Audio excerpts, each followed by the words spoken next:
Assalamualaikum dan salam sejahtera kepada semua. Saya Rabiatul Hayati binti Idris akan membentangkan kajian yang bertajuk penggunaan istilah baharu bahasa Melayu dalam bidang teknologi maklumat di Twitter. Pembentangan ini meliputi 7 bahagian utama iaitu latar belakang kajian, penyataan masalah, objektif kajian, sorotan kajian, metodologi kajian, dapatan kajian dan juga kesimpulan.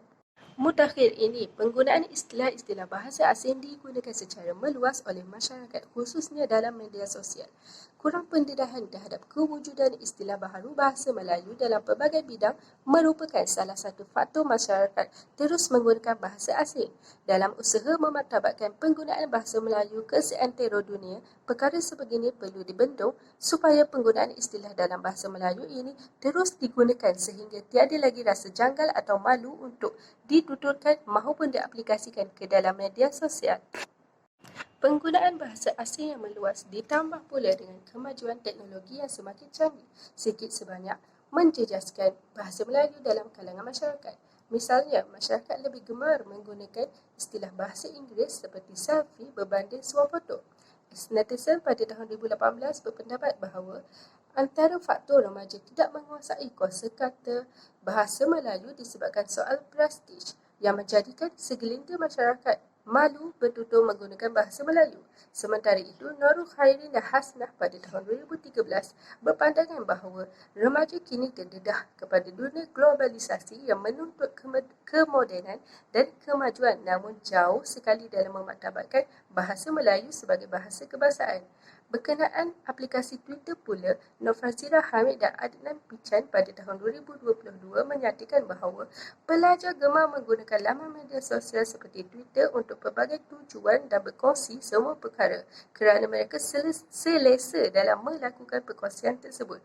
Kapital 2014 menerusi Hidayah Syafiat All pada tahun 2019 menggambarkan bahawa aplikasi ini digunakan sebagai saluran hiburan dan hubungan komunikasi serta menyenangkan urusan bagi tujuan pendidikan. Justeru, kajian ini dilakukan untuk mengenal pasti dan menganalisis penggunaan istilah baharu bahasa Melayu dalam bidang teknologi maklumat di Twitter. Bagi bahagian ini, pengkaji menggunakan 5 rujukan kajian lepas namun pengkaji hanya menerangkan satu kajian sahaja dalam pembentangan ini.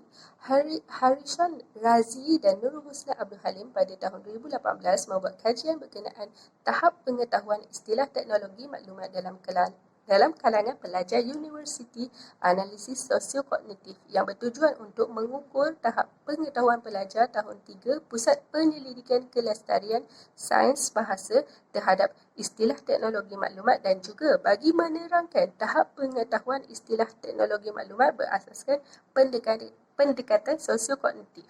Pengkaji dilihat menggunakan reka bentuk kajian kuantitatif dan menggunakan kaedah soal selidik sebagai instrumen kajian. Sehubungan dengan itu, dapatan menunjukkan bahawa majoriti responden mempunyai pengetahuan yang sangat baik terhadap istilah teknologi maklumat bagi istilah tertikus dan muat naik. Manakala, responden didapati sulit memberi maksud bagi istilah kad terbuk iaitu dikenali sebagai punch card, tapak web, website dan juga sandar sebagai backup. Seterusnya, kajian ini berbentuk kualitatif melalui kaedah pemerhatian dan kaedah analisis isi kandungan bagi objektif pertama dengan menggunakan ciapan pada 5 pemilik akaun yang dipilih. Durasi masa tidak digunakan dalam kajian ini kerana hanya melibatkan butang carian pada profil pemilik akaun Twitter tersebut. Sementara itu, bagi objektif kedua pula melalui kaedah temu bual berstruktur dengan mengaplikasikan teknik persampulan bertujuan. Syaratnya adalah 5 informan tersebut mestilah mempunyai akaun Twitter.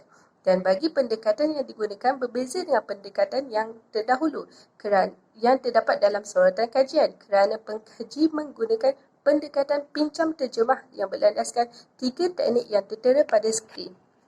Selanjutnya, dapatan kajian bagi objektif pertama menunjukkan istilah dalam talian dan muat naik berada dalam kategori teknik terjemah langsung melalui pendekatan pinjam terjemah.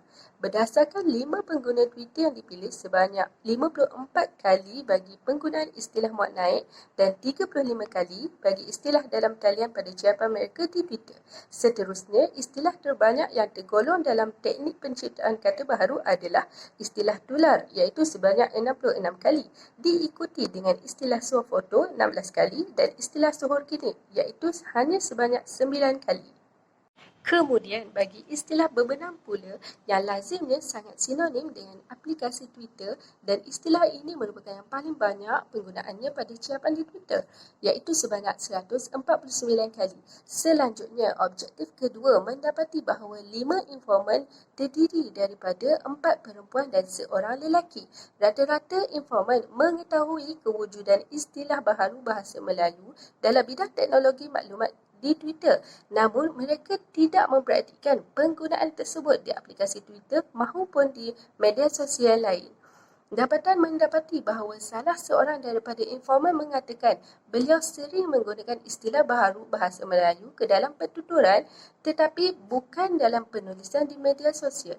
Manakala informan yang lain pula didapati hanya kadang-kadang sahaja mengaplikasikan penggunaan istilah baharu bahasa Melayu di Twitter kerana lebih selesa menggunakan bahasa Inggeris yang sering digunakan dalam kehidupan. Dan hasil kajian juga mendapati bahawa masyarakat tidak malu untuk mengaplikasikan istilah-istilah tersebut, namun disebabkan faktor sekeliling menjadikan mereka jarang menggunakannya. Lagi pula, masyarakat boleh menerima dan mengambil tahu tentang perkembangan sesuatu perbendaharaan kata yang mengikut peredaran zaman. Namun, kerana kurang digunakan oleh masyarakat, perkataan dan istilah tersebut seakan tidak wujud. Lebih menyedihkan apabila orang-orang ternama dan media juga kurang menyambut hasrat Mona DBP untuk mempromosikan istilah tersebut. Tambahan pula, segelintir masyarakat berpandangan bahawa tidak ada masalah untuk menggunakan bahasa Inggeris asalkan mesej dan maklumat komunikasi dapat disampaikan dengan baik dan jelas. Berdasarkan penjelasan yang dilakukan, pengkaji berjaya mencapai objektif kajian dalam mengenapasi dan menganalisis penggunaan istilah baharu bahasa Melayu dalam bidang teknologi maklumat di Twitter. Kelestarian dalam menjaga bahasa bukan wayang semata.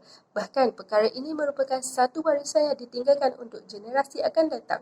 Ramai yang berlumba-lumba untuk belajar dan menuturkan bahasa asing, namun tidak ramai yang ingin mengangkat martabat bahasa Melayu itu sendiri. Sekian, terima kasih. Itu sahaja daripada saya.